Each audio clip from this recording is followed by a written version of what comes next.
Hi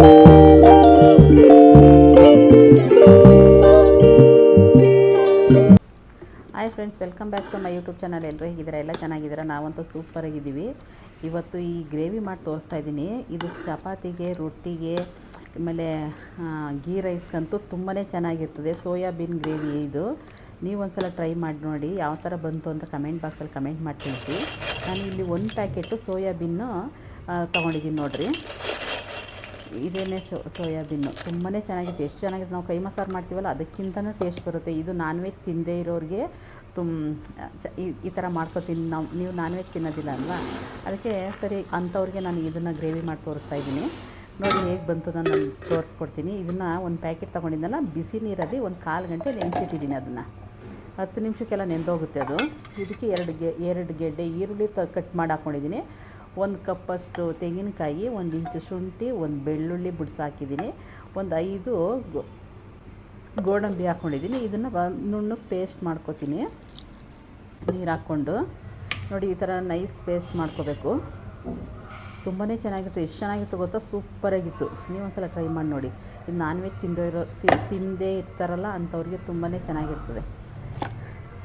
ಈ same non veg ಟೇಸ್ಟೇ ಬರುತ್ತೆ ಇದು, ಆದರೆ ನಾನ್ ವೆಜ್ ಅಲ್ಲ.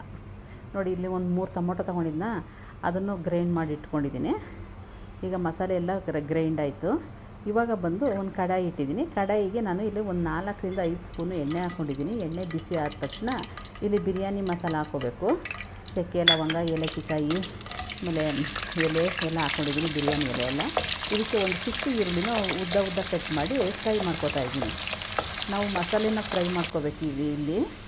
ಇವಾಗ ನಾನು ಅದಕ್ಕೆ ಒಂದು ಖಾರಕ್ಕೆ ತಕ್ಕಂತೆ ನಾನು 1.5 ಸ್ಪೂನಷ್ಟು ಚಿಲ್ಲಿ ಪೌಡ್ರು, 1-2 ಸ್ಪೂನಷ್ಟು ಧನಿಯಾ ಪೌಡ್ರು, 1/4 ಸ್ಪೂನಷ್ಟು ಅರಿಶಿನ, ಇಷ್ಟೇ ನಾನು ಮಸಾಲೆ ಹಾಕ್ತಾ ಇರೋದು. ಎಣ್ಣೆಲಿ ಸ್ವಲ್ಪ ಚೆನ್ನಾಗಿ ಫ್ರೈ ಆಗಬೇಕಿದು, ಅವಾಗ ಟೇಸ್ಟ್ ಚೆನ್ನಾಗಿತ್ತು, ಹಸಿ ವಾಸನೆ ಬರೋದಿಲ್ಲ. ಇವಾಗ ನಾನು ಪೇಸ್ಟ್ ಮಾಡಿ ಇಟ್ಕೊಂಡಿದ್ನಲ್ಲ, ಅದನ್ನು ಆಮೇಲೆ ಟೊಮೊಟೊನ 2 ಸೇರಿಸ್ತಾ ಇದ್ದೀನಿ. ಇದನ್ನು ಆಯಿಲಲ್ಲಿ ಚೆನ್ನಾಗಿ ಫ್ರೈ ಮಾಡಬೇಕು, ಹಸಿ ವಾಸನೆ ಹೋಗೋ ತನಕ. ನಾವು ಯಾಕೆಂದರೆ ನಾನು ಹಸಿದು ಈರುಳ್ಳಿ ತಾನೇ ನಾವು ಗ್ರೈಂಡ್ ಮಾಡ್ಕೊಂಡಿರೋದು, ಟೊಮೊಟೊ ಈರುಳ್ಳಿನ. ಅದಕ್ಕೆ ನಾವು ಇಲ್ಲಿ ಎಣ್ಣೆಯಲ್ಲಿ ಚೆನ್ನಾಗಿ ಫ್ರೈ ಮಾಡ್ಕೋಬೇಕು. ಒಂದು ಸಲ ಒಂದು 5 ನಿಮಿಷ, ಒಂದು 5-6 ನಿಮಿಷದೆಲ್ಲ ಚೆನ್ನಾಗಿ ಫ್ರೈ ಆಗಬೇಕು ಇದು. ನೋಡಿ 1/4 ಗಂಟೆ ಆಗಿದೆ, ತೋರಿಸ್ತೀನಿ ನೋಡಿ. ತಣ್ಣೀರಲ್ಲಿ ನೆನೆಸಿದ್ರು ಆಗುತ್ತೆ. ತಣ್ಣೀರಲ್ಲಿ ನೆನೆಸಿದ್ರೆ ಒಂದು ಅರ್ಧ ಗಂಟೆ ಆಗುತ್ತೆ. ಬಿಸಿನೀರಲ್ಲಿ ನೆನೆಸಿದ್ರೆ ಬೇಗ ನೆಂದೋಗುತ್ತೆ ಅಷ್ಟೇ. ಇದು ನೋಡಿ 1/4 ಗಂಟೆ ನೆನೆಸಿದ್ನ ಚೆನ್ನಾಗಿ ಫಸ್ಟ್ ಒಂದು 3-4 ಸಲ ಚೆನ್ನಾಗಿ ತೊಳಿಬೇಕು. ಅದನ್ನು ತೊಳೆದ್ಬಿಟ್ಟು ಈ ಥರ ಫುಲ್ಲು ನೀರೆಲ್ಲ ಹಿಂಡಿ ಬಿಡಬೇಕು. ಅದ್ರ ಒಳಗಡೆ ಫುಲ್ಲು ನೀರೆಲ್ಲ ಕುಡಿದಿರ್ತದಲ್ಲ, ಅದು ಬೆಂಡ್ ಥರ ಇರ್ತದೆ ಅದು. ಇದು ಪಲಾವ್ಗೂ ಸುದ ಚೆನ್ನಾಗಿರ್ತದೆ, ಪಲಾವ್ಗೆ ಹಾಕಿದ್ರೆ ಇನ್ನೂ ಚೆನ್ನಾಗಿರ್ತದೆ. ನೋಡಿ ಈ ಥರ ಚೆನ್ನಾಗಿ ಹಿಂಡಿ ಫುಲ್ಲು ಡ್ರೈ ಮಾಡಬೇಕು ಅದನ್ನು. ಆವಾಗ ಮಸಾಲೆ ಎಲ್ಲ ಚೆನ್ನಾಗಿ ಹಿಡಿಯುತ್ತೆ. ಈಗ ಇನ್ನೊಂದು ಕಡಾಯಿಗೆ ಸ್ವಲ್ಪ 1-2 ಸ್ಪೂನಷ್ಟು ಆಯಿಲು, ಒಂದು ಅರ್ಧ ಸ್ಪೂನಷ್ಟು ಚಿಲ್ಲಿ ಪೌಡ್ರು, ಸ್ವಲ್ಪ ಉಪ್ಪು, ಅಂದರೆ ಅದಕ್ಕೆ ಎಷ್ಟು ಸೋಯಾಬೀನ್ಗೆ ಎಷ್ಟು ಬೇಕೋ ಅಷ್ಟು ಉಪ್ಪು ಸೇರಿಸಿದ್ದೀನಿ. ಇದನ್ನು ಸ್ವಲ್ಪ ಚೆನ್ನಾಗಿ ಫ್ರೈ ಮಾಡಿ ಸಪ್ರೇಟಾಗಿ ಇಟ್ಕೋಬೇಕು. ನೋಡಿ ಇದನ್ನು ಫ್ರೈ ಮಾಡ್ತಾಯಿದ್ದೀನಿ. ಅದರೊಳಗಡೆ ಇನ್ನೂ ಸ್ವಲ್ಪ ನೀರು ಇರ್ತದಲ್ಲ, ಸ್ವಲ್ಪ ಡ್ರೈ ಆಗಬೇಕು. ಅವಾಗ ಚೆನ್ನಾಗಿತ್ತು. ಉಪ್ಪು ಖಾರ ಚೆನ್ನಾಗಿಟ್ಟಿದ್ರೆ ಚೆನ್ನಾಗಿರ್ತದೆ ಅಂತ ಸ್ವಲ್ಪ ಫ್ರೈ ಮಾಡ್ಕೋಬೇಕು ಬೇರೆ ಕಡಾಯಿಯಲ್ಲಿ. ನಾವು ಮಸಾಲೆ ಮಾಡಿದ್ವಲ್ಲ, ಅದೇ ಕಡಾಯಲ್ಲಿ ಬೇಕಾದ್ರೆ ಫ್ರೈ ಮಾಡಿಕೊಂಡು ಎತ್ತಿಟ್ಕೊಂಡು ನಾವು ಅದೇ ಕಡಾಯಿಗೆ ಹಾಕ್ಬೋದು. ಆದರೆ ನಾವು ಮಸಾಲೆ ಎಲ್ಲ ಕಪ್ಪಾಗಿ ಹೋಗುತ್ತೆ ಅಂತ ನಾನು ಸಪ್ರೇಟಾಗಿ ಒಂದು ಕಡಾಯಿ ಇಟ್ಕೊಂಡು ನಾನು ಫ್ರೈ ಮಾಡ್ತಾಯಿದ್ದೀನಿ. ನೋಡಿ ನೀರೆಲ್ಲ ಸ್ವಲ್ಪ ಕಡಿಮೆ ಆಯಿತು. ನೋಡಿ ಗ್ರೇವಿ ಚೆನ್ನಾಗಿದೆ. ಒಂದು 5-6 ನಿಮಿಷದೊಳಗಡೆ ಈ ಥರ ಬರುತ್ತೆ. ಎಣ್ಣೆ ಮೇಲೆ ಬರೋ ತನಕ ಚೆನ್ನಾಗಿ ಮಸಾಲೆ ಬೇಯಬೇಕು, ಆವಾಗಲೇ ನಮಗೆ ರುಚಿ ಬರೋದು. ಹಸಿ ವಾಸನೆ ಬಂದರೆ ಮಸಾಲೆ ಚೆನ್ನಾಗಿರೋದಿಲ್ಲ. ಎಣ್ಣೆ ಮೇಲೆ ಬರೋ ತನಕ ಚೆನ್ನಾಗಿ ಫ್ರೈ ಮಾಡಬೇಕು ಮಸಾಲೆನ. ನಾನು ಇನ್ನೂ ನೀರೇನೂ ಹಾಕಿಲ್ಲ, ಅದಕ್ಕೆ ಬರೀ ನಾವು ಮಿಕ್ಸಿಗೆ ಆಡಿಸಿದ್ವಲ್ಲ ಗ್ರೇವಿ ಅಷ್ಟೇ. ಇವಾಗ ನಾನು ಇದನ್ನು ಫ್ರೈ ಮಾಡ್ಕೊಂಡಿದ್ದನ್ನು ಇದನ್ನು ಸೇರಿಸ್ತಾ ಇದ್ದೀನಿ. ಇದನ್ನು ಸೇರಿಸಿ ಒಂದು ಸಲ ಈ ಥರ ಮಿಕ್ಸ್ ಮಾಡಿ ಒಂದು 5 ನಿಮಿಷ ಮುಚ್ಚಿ ಕುದಿಸ್ಬೇಕು. ಅದಕ್ಕೆ ಉಪ್ಪು ಖಾರ ಇನ್ನೂ ಆ ಮಸಾಲೆ ಎಲ್ಲ ಹಿಡಿಯುತ್ತಲ್ವ, ಅವಾಗ ಚೆನ್ನಾಗಿ ಇನ್ನೂ ಟೇಸ್ಟ್ ಚೆನ್ನಾಗಿ ಬರುತ್ತೆ. ಇವಾಗ ಮಿಕ್ಸಿ ತೊಳೆದಿದ್ನಲ್ಲ, ಆ ನೀರನ್ನು ಸ್ವಲ್ಪ ಸೇರಿಸ್ತಾ ಇದ್ದೀನಿ.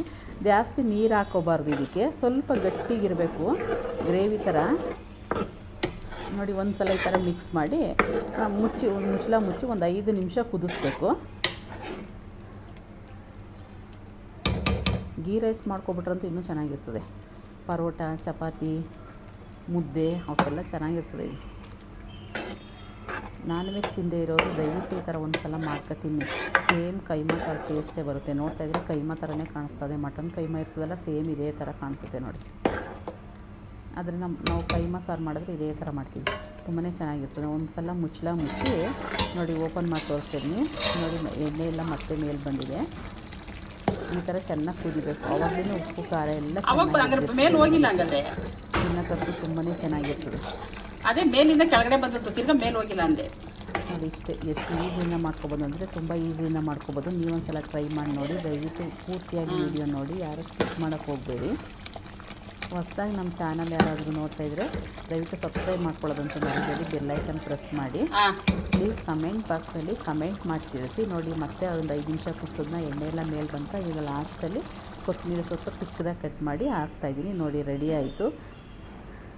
ಈ ವಿಡಿಯೋ ಇಷ್ಟ ಆದಲ್ಲಿ ಒಂದು ಲೈಕ್ ಮಾಡಿ, ಶೇರ್ ಮಾಡಿ, ಕಮೆಂಟ್ ಮಾಡಿ. ತುಂಬಾ ಚೆನ್ನಾಗಿರುತ್ತೆ. ಒಂದು ಸಲ ಟ್ರೈ ಮಾಡಿ ನೋಡಿ, ಅವಾಗ ನಿಮಗೆ ಗೊತ್ತಾಗುತ್ತೆ ನೋಡಿ. ಫೈನಲಿ ರೆಡಿ ಆಯಿತು. ಸೂಪರ್ ಟೇಸ್ಟಿಯಾಗಿತ್ತು ಗೊತ್ತಾ, ತುಂಬಾ ಚೆನ್ನಾಗಿತ್ತು. ಈ ವಿಡಿಯೋ ಇಷ್ಟ ಆದಲ್ಲಿ ಒಂದು ಲೈಕ್ ಮಾಡಿ, ಶೇರ್ ಮಾಡಿ, ಕಮೆಂಟ್ ಮಾಡಿ. Thank you. ಇಲ್ಲಿ ತನಕ ನನ್ನ ವಿಡಿಯೋ ನೋಡೋದಕ್ಕಾಗಿ.